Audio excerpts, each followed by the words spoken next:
It's the 21st, that is of a Friday and of July. At the same time, it's a Friday, 21st July. And of course, you've been watching the news recap for yesterday's night. Just in case you didn't really catch it up, you can actually be in position to find out those updates at this very time. Well, I'm Andrew Barija with Masi Katsime here, as we're going to be driving your business today. And of course, I know we're heading into the weekend. There are lots of excitement, but of course, still quite a lot of sad aspects according to the matters that are really happening in here. Masi, how are you? I'm very good. Andrew, good morning, everyone. This is a Friday and we're wrapping up the week. Hope you're excited. Actually, I'm excited. Yeah, wrapping up the week is, people get time to rest and, relax a bit. And of course, this is your daily Kickstarter Smart Men's Business. Exactly. And we're here to give you the very best. So tune in, stay alert, stay sharp. We got you. All right, and of course, right about now, let's first get into the break. And of course, we shall be returning with further details.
All right, and of course, you're still watching a Smart Men's Business, and now heading straight into. But of course, before we get even into the morning call, don't forget it's a Friday. It's the last day for the markets on the Zabo platform that is to be operational. Don't forget that the markets will be opening at exactly 8:15 a.m. today, and they'll be closing 3:15. And this is always effective Monday up to Friday, of course, with such an opportunity with Zabo, where we can be able to trade bonds, and with just a fee of 15,000 Ugandan shillings. Can you imagine that? It's quite very favorable for any person, regardless. But you can still choose to invest more than 15,000 Ugandan shillings. But Zabo simply says, well, bring 15,000 Ugandan shillings so that we can actually develop together, grow together, step by step.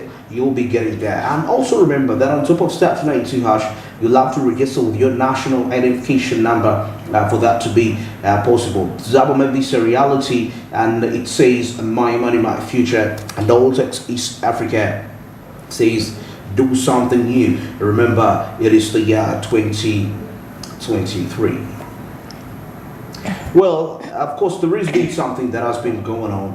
Of course, when the parliament was suspended over matters to do with the expiry of the LC1s, right? LCs, right? I mean, local, government-related authorities that way. But you see, it's been really causing quite a lot of aspects, because as I speak right now, there are transactions happening, right? Yes. Yeah, between the different communities. But now the responsible stakeholders are actually responding to that. So what does that really call for? I mean, the absolute question is that will there be aspects of fraud? If I'm to really look into that aspect, and get to really, start to reason that way, because majority of the aspects that will happen. For example, you're trying to get a passport, you're trying to transact land that is within the community, and the LCs are really very responsible in terms of that. I must say, fine, that the expiry date has really came to an end actually on 10th July. The fact that they held their elections in 2018, the same date. So, I mean, it's not their fault. Their terms are expired, but the issue that is on table is that there is financial constraints. Financial constraints. That is why the elections are likely not to take place. So I don't think partly it's their fault.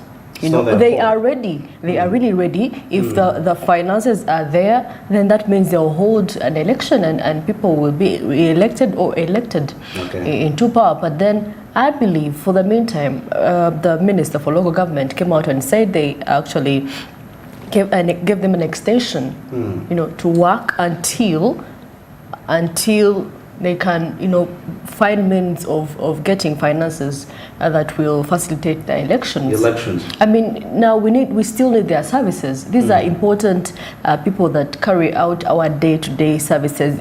Anything related to stamps in the village, LC, whether certificate, whether a letter to police, the LC has to sign. So just imagine you put a standstill to all those services. People will not have anywhere to go. So definitely, I believe the Minister for Local Government is right. I think they should give them an extension, you know, until they decide on when the elections are going to take place. Because these are important people, like I said. You cannot withhold their services. So absolutely. I believe they will have to discuss this and find means of, you know, finding finances to facilitate these elections instead of, you know, holding and people are stranded. So right now, actually, out there, you know, I know there are quite lots of people that are trying to make sure that certain aspects into their lives move into, like for example, you want to, you know, transact land in that way. Probably the best option for you to, I would think, the best option for you for this case is to first of all hold on a bit and await, you know, to see what is happening really. Because what if you sign a contract right now, you transact land, and things get back? Somebody can easily tell you that, you know what, at the moment you signed this, the LCs were expired. I mean, this signature is invalid, you know, because it doesn't exist. It's null, you know, and all that aspects. And at the end of the day, it's going to be really affecting you. So you should, I would think, it would be the best option to wait. You know, I know it's going to kind of tamper with quite lots of businesses that are happening, and it's also going to kind of limit, you know, I call it the velocity of money, how the money flows into the economy as a result of that. I think you can really see how the political situations in the country have quite a great display in terms of impact when it comes to the economy, and how the finances flow. So that means you should always mind what's really happening, though it shouldn't really be a whole big deal, a whole focus that you get so personal over some matters. But just to understand a little bit that before you take a business decision, you have to really first of all consider what is the political climate into that area like. Well, in this discussion we have Honorable Hassan Chiomira, that is MP Katika South. You can see we have Honorable Isaac Ismail, that is a Padiel County MP, and there is Elijah Dickens Mushemeza, that is a Shema South Member of Parliament, and Honorable Shamin Malende. Yes, she's here. She's from one MP, that is Kampala District. Let's get into this discussion, and definitely we shall be returning to wrap this out. Organizing elections is a process. It takes time. It also comes with emotions. Going into elections right now, even if there was money, it would draw the whole country. Even members of parliament would want to go and make sure and have LC 1s and 2 who are in their favor. It will even disrupt government programs that are going on. State that we should leave the tenure of office for the local council that has already expired to continue in violation of the law. Parliament could not hold up to that, and if they knew that these local council committees are important, they ought to have laid all their issues in Parliament before the expiry of that term. That is before 10th July 2023. So it is really absurd. It looks a bit ill-intentioned on behalf of the government, or intentional not to have elections in due time for the local council committees, and everything, all business at Parliament has been halted to give priority to the election of local council committees. Of course, that informs as to why this issue is very urgent.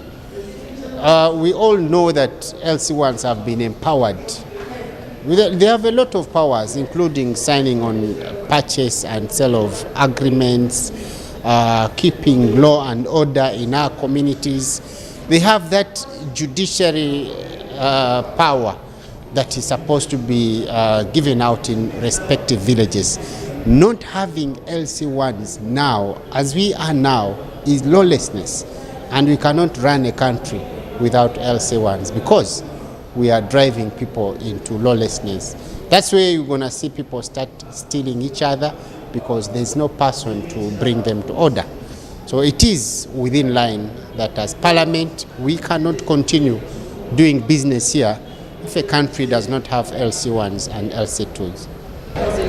No, it is very true. Government does not have money. But how come whenever there is a by-election for members of Parliament, money is found? Where's the money found from? And actually sometimes it is more expensive even to arrange by-elections for members of Parliament than arrange the ones of LC1s, because this is we're actually lining up.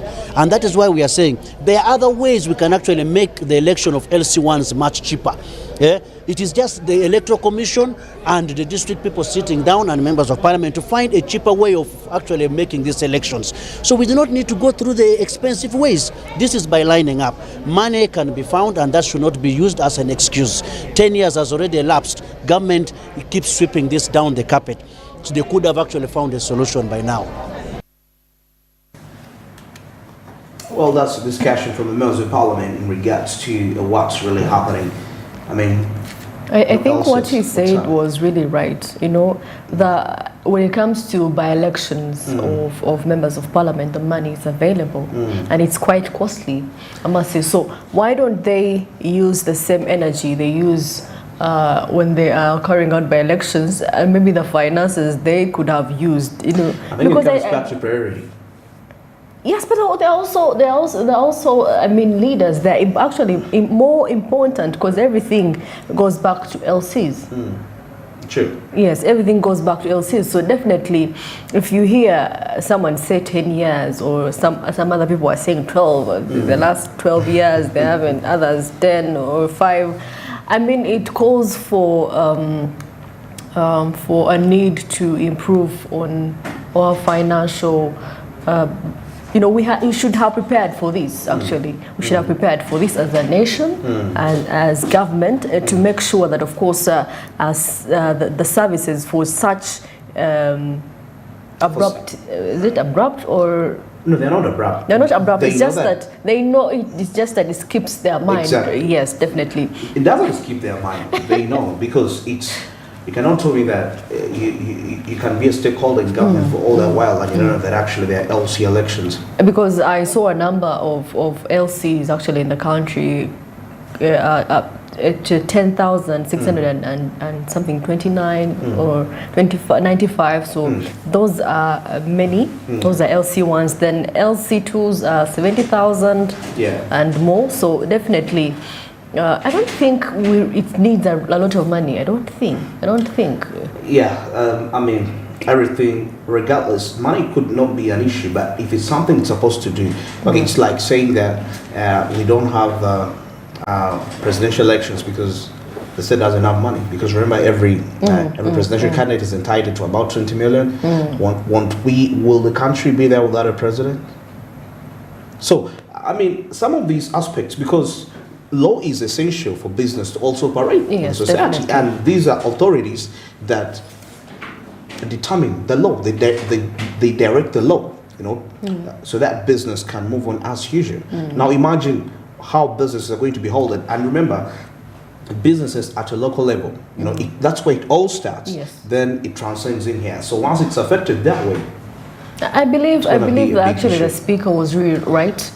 For Parliament really proceed, there's need to go and support their fellow people who support, because LCs really have a huge impact. Actually, I must say not say more than the MPs, but they know the people. They know the people best. So it is through the LCs that the MPs get to know their people. So definitely, she is right, and we call for elections to take place. All right. Well, right about now, let's take a look and see what's happening into the press.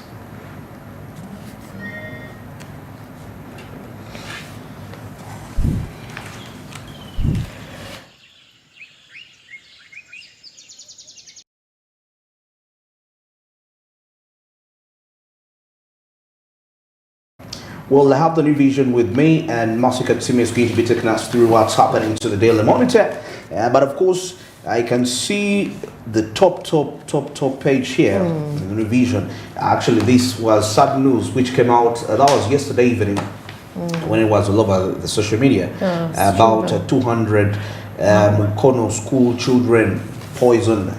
Okay, maybe food poisoning, because when you say poison like that, it sounds much more scary. So meaning the food might have been contaminated, right? A little bit somehow, or expired or something. I mean, or using a certain sort of ingredient that had expired and it was past time.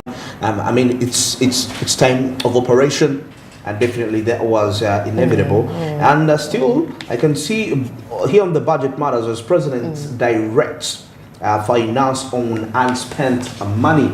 And yes, I can still see here in the interview section, there is Natasha Karugiri to launch NRA documentary. So definitely you will check that more if you're really interested to find out. Then of course, we can see here in the harvest money section as farmers harvesting big from milk. Wow. Yeah. Wow. Harvesting big from milk. So if you're an aspiring person to, or you're already into the milk business and you want to know how to milk this money, well, still in the Daily Monitor, I see, of course, the first, like we're talking about the LCs, of course, the Speaker of Parliament suspends House in dispute over LC polls. And of course, the Speaker of Parliament takes a tough stand after the executive failed to provide a detailed explanation of local council polls following the expiry of term of office on July the 10th. And of course, like on a sad note, 200 students taken ill over food poisoning, and that is in Mukono district. Of course, we call for, some schools are given substandard food, because that's the available, that's the cheap one. Actually, that's all food poisoning. That's where it comes in from, using ingredients that are out of use, expired and all that. Still FDC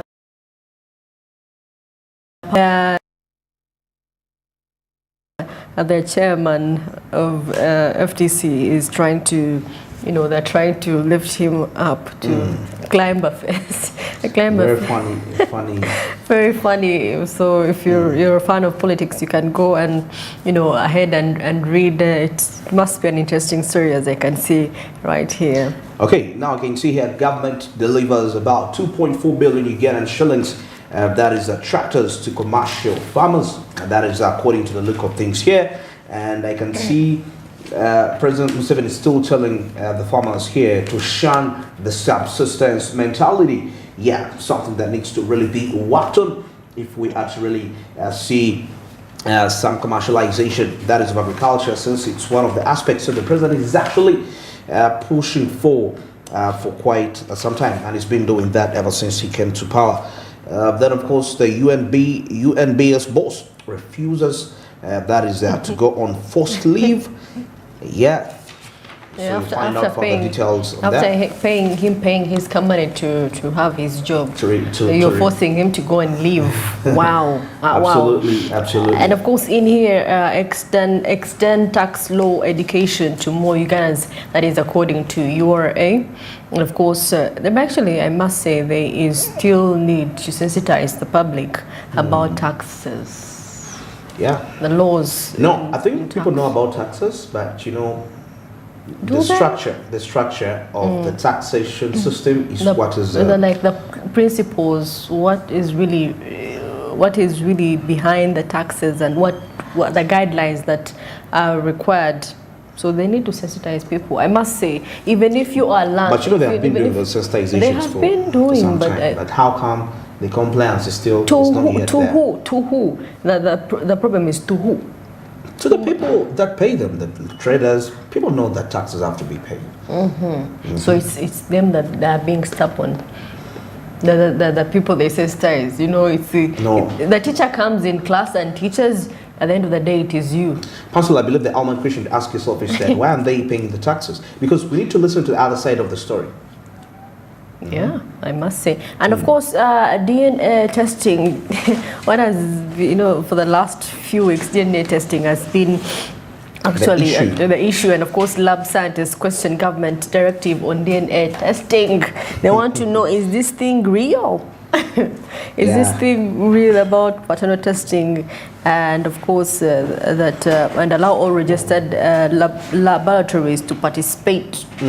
Of course, you cannot access DNA tests anywhere. Yeah, the particular places. But I don't know whether people have tried to understand some aspects in here. Okay, I don't know whether people have thought about it. That what if we had a scenario where you got the wrong DNA results?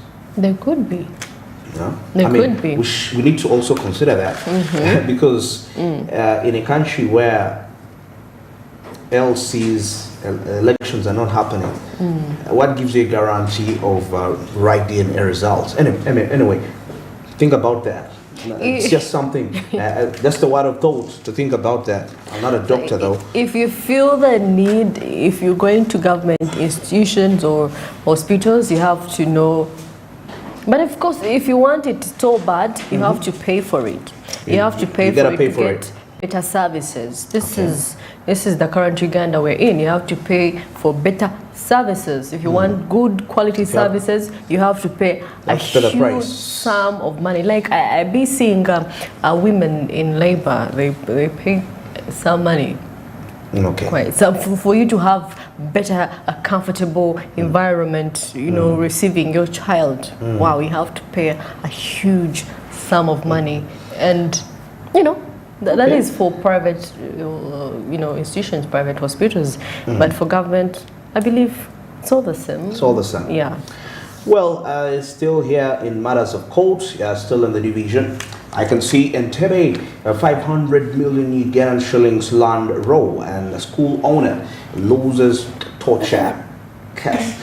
Actually, land grabbing has been quite a common thing in Uganda, and this has kind of reduced on the investment-related activities, most especially to the people within the country, Uganda. So we can see some issue here as the High Court has dismissed a case in which Entebbe Junior School proprietor, that is Rosemary Cheese Omameka, actually claimed that businesswoman Peace Barigi and the police tortured her and 4 others over land-related issues. So that is, I can see Peace Barigi is here, and Peace Barigi is the one that grabbed the land from Omamteka. So you can find out further issues regarding that, and we shall be proceeding from that perspective. And of course, Office of the Prime Minister warns refugees against food protests.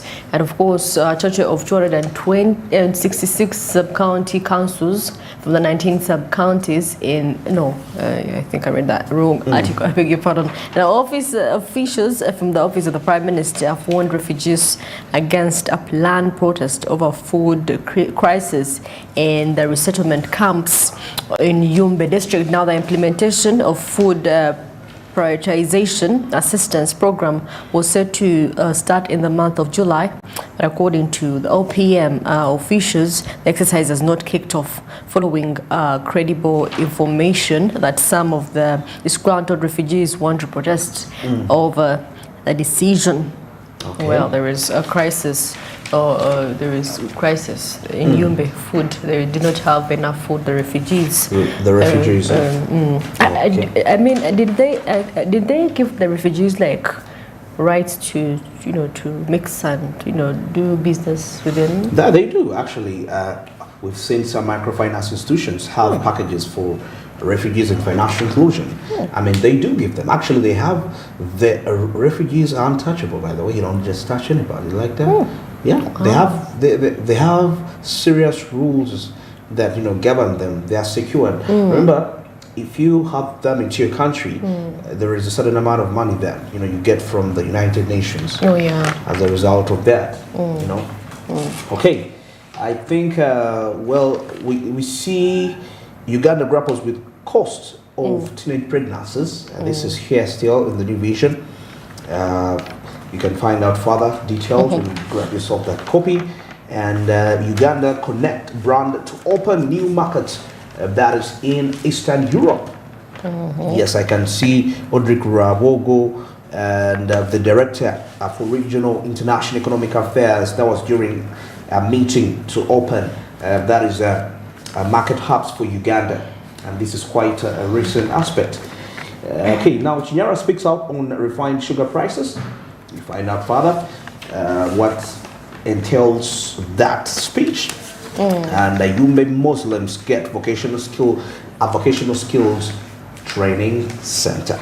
Of course, you realize, yes, was it yesterday when the World Cup for females started? I'm not actually even a fan of football, by the way. Let me tell you the truth. But I think it's Jerome mentioned it yesterday. I'll find out further on that. Yes, so we are also having a World Cup, so we should, give time to TV like you people. Premier League is soon starting. We're going to have. I don't watch football. I don't watch Premier League.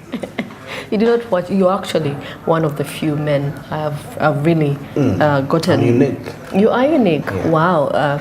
Everyone out there you've had, he's a unique man. So definitely, if there's no need for pressure. When the Premier League has started, you can have. I will still be quality. home. Yes, quality time. Quality time. To move out. You know what? See that?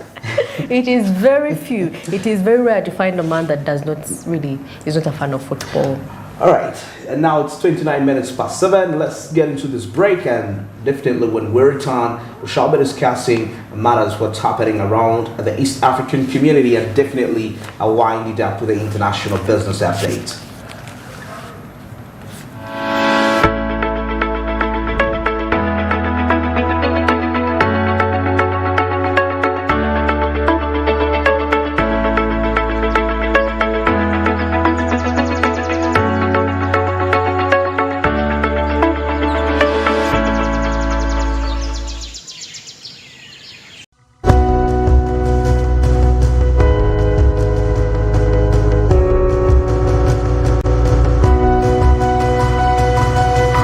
Smart 24, driving business.